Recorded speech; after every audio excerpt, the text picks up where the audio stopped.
You know I'm a hater of this, but I gotta admit, man, these seats are pretty. I wish I had these. And you know what? They feel nice too with the suede.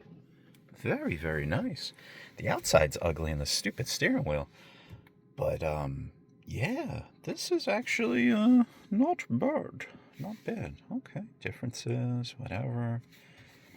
Yeah, you know what? It does, it's got a much nicer look. Where's this? Oh, okay, gotcha. Gotcha. Okay. Cool.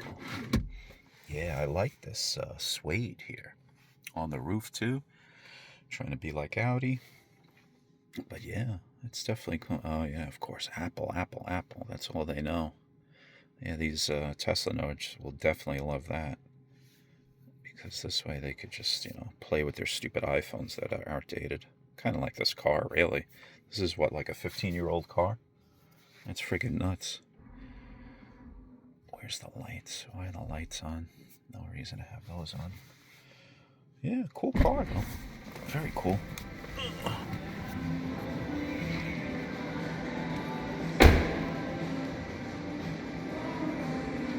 Gotta get me some plaid.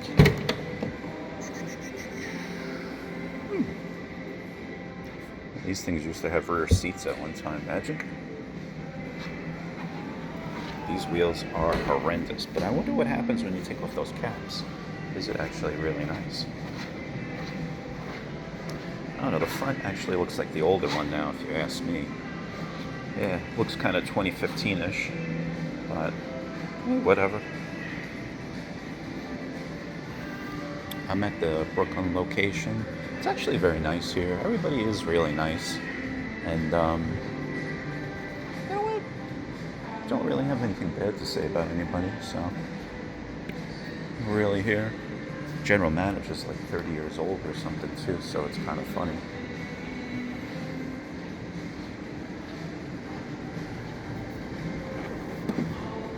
Closed? Interesting. I was kind of interested in that car. Because I want to see if there's any differences on the inside. Alright, that's my little quick Tesla review while I'm getting service.